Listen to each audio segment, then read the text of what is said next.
உலகத்தை காப்பாற்றணும், புவி வெப்பமயமாதலை நம்ம தடுக்கணும் அப்படின்னு சொன்னால் ஆளும் வர்க்கத்தை, முதலாளித்துவத்தை வீழ்த்தாமல் சாத்தியமே இல்லை. பல பேர் இன்னைக்கு சுற்றுச்சூழல் பேசுகிறாங்க. அதை எப்படி பேசுகிறாங்கன்னா, இந்த முதலாளித்துவத்தின் சுரண்டலையும் லாப நோக்கத்திற்காக இந்த உலகத்தை சிதைக்கிற இந்த முதலாளித்துவத்தையும் எந்த வகையிலும் கேள்வி எழுப்பாமல் சுற்றுச்சூழலை பாதுகாக்கணும்னு பேசுகிறாங்க.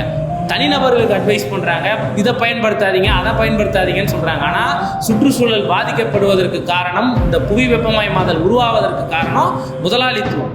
ஆகவே முதலாளித்துவத்தை வீழ்த்துவது குறித்தும் அதை எதிர்த்த போராட்டத்தை வலுவாக்குவது குறித்தும் பேசாத சுற்றுச்சூழல் என்பது வெறும் கார்டனிங்னு சொல்கிறாங்க. வீட்டில் நாம் கார்டனிங் பண்ணுற மாதிரி சுற்றுச்சூழலை பாதுகாக்க முடியாது. ஸோ கார்டனிங் பண்ணுறது தான் இன்றைக்கி இருக்கிற சுற்றுச்சூழல்வாதிகள், என்ஜிஓ டைப்பில் இருக்கிறவங்களாம் பேசுகிறாங்க. மார்க்சியம் என்ன சொல்லுது அப்படின்னு சொன்னால், உலகத்தை சுரண்டுகிற, உலகத்தை சிதைக்கிற இந்த முதலாளித்துவத்தை வீழ்த்தாமல் நம்மால் இந்த சுற்றுச்சூழலை பாதுகாக்க முடியாது, உலகத்தை பாதுகாக்க முடியாது.